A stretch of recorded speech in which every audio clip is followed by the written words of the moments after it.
we head with a story that Nigerian President Muhammadu Buhari has arrived in New York for the higher-level meetings of the 77th session of the United Nations General Assembly.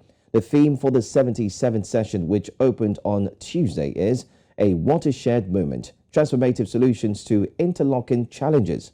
Buhari is expected to attend the opening of the high-level summit on transforming education and leaders roundtable on Monday, where he will deliver Nigeria's national statement.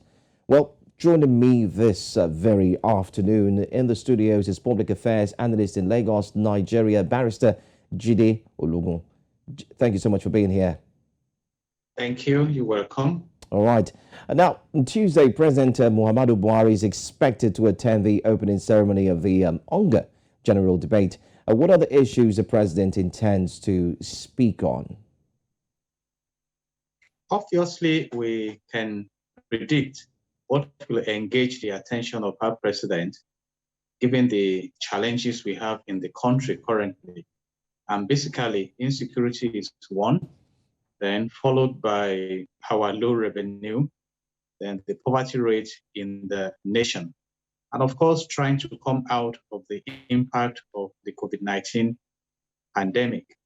And then when you talk about the United Nations General Assembly, they have set a theme, a watershed movement, transformative solutions to interlocking challenges. So globally right now, we have interlocking challenges. And for the world, the basic one now is the Russia-Ukraine war, or the energy crisis, the climate action, and also ending the COVID-19 pandemic, and a special transforming education summit.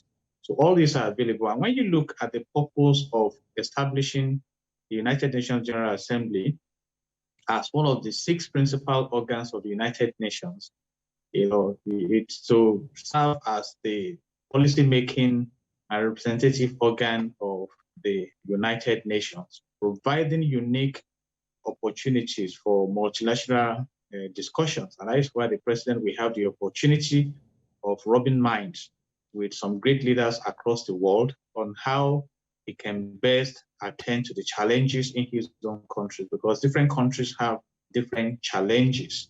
And right now we have 193 member states of the United Nations General Assembly from the original 51 member states in 1945.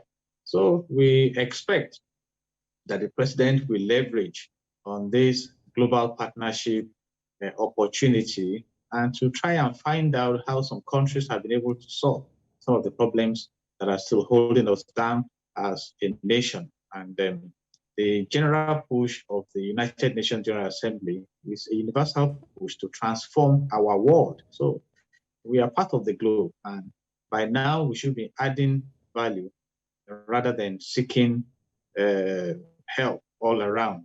And when you even talk about help, it's been made available by the Sustainable Development Goals. There is room for partnership. So we wish our president the best. It's been going since 2015, and then as at 2015, the major concern then was how to manage insecurity and the ailing economies. And by now, he should be back in the United Nations General Assembly to tell the good stories of the progress so far in his efforts, if there are such progress reports. All right. This will be the president's last Ologun outing. What do you make of his previous attendances and Nigeria's positions on global issues? Like I mentioned, he's been attending. So you would have expected that resolutions that come out of such meetings would have been implemented to help us solve some of the problems we have extensively. But by and large, particularly from the perception you have at home, there appears not to have been so much that we have achieved in trying to solve our problems. For example, let's leverage on the state of insecurity. Can we claim that it is better now than it was in 2015 when President Muhammadu Buhari assumed office? Talk about the economy. For instance, I would like to use our total indebtedness, for example, as a benchmark. As at March 2015, I think our total indebtedness was about 12 trillion naira. Today, it's about it's over 30 trillion naira. let's use the exchange rate. What was the exchange rate in 2015? I think it was about 190 naira, or around 10 naira. But today, the exchange rate is above 700 naira. So when you put all this together, you talk about our unity as a nation. Let's talk about the state of the economy. We are complaining about oil theft, different kinds of challenges that we have. So, and the expectation is that our society should be improving because the world is concerned that communities around them should also be developing. So, and these are the principal issues. Like I said earlier, it's a brilliant opportunity for the president to showcase his achievements so far in office, if such achievements are there.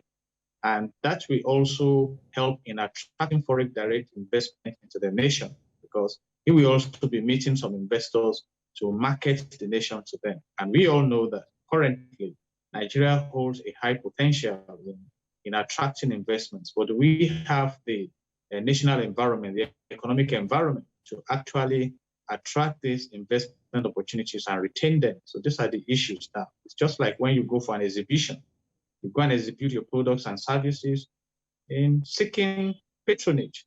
So we wish him the best. And like you said, this may be his last opportunity of being at UNGA. So it would have been so wonderful, for instance, to go there and tell the world that Nigeria is now the third safest place to live and work in the world, that our economy can now, rate pari passu with the economy of Switzerland or Iceland or Australia, and to showcase what we have achieved so far, because 8 years are running out.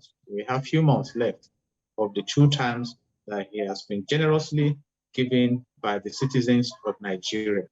So, and that is where we are now.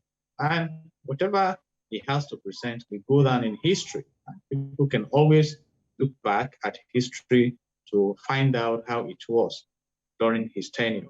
So, all right. Those are my thoughts for now on those opportunities to be there for the last time. Quite interesting. Well, before I let you go, just very briefly, beyond speech making and the reunion of leaders across the world, what should Africans look forward to post-UNGA in terms of outcomes? I think Africa should wake up and develop their resources. It will amaze you if you research that a huge chunk of the resources used to develop the Western world are taken from Africa. We want to talk about, let's talk about our country this time around. We have crude oil in abundance, and we export the same crude oil to Europe and some foreign countries to refine them. So you know what we are doing to the economies of those countries? We are helping them developing rapidly while we impoverish ourselves, because now we're talking about the 2023 budget, which is about between 13 and 14 trillion naira, out of which about 6.3 trillion naira may go for subsidy, just because we have not developed our capacity at home. Now, the Ukraine-Russian war is a major issue for discussion at the United Nations General Assembly, and the oil-producing nations are gaining so much. But what are we gaining? We are not gaining anything because our productive capacity has diminished so extensively. We have more focus on oil theft than maximizing the oil. Nigeria has the largest levels of gas in Africa. What have we done with that? So Africa should look inward.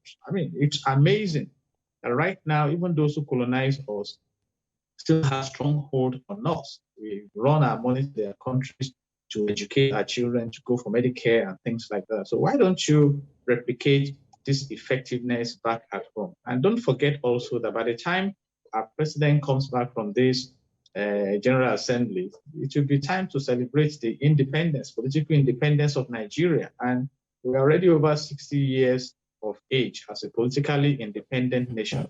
What can we parade in comparison, for example, with Singapore? Singapore left Malaysia in 1965. And today, Singapore is one of the best nations to live and to work in the world. All right. So that's what we are talking about. We need to develop our society. I want to use this medium to say thank you so much, Barrister. Your points indeed are well taken. Thank you so much for your time and for being here on News Now.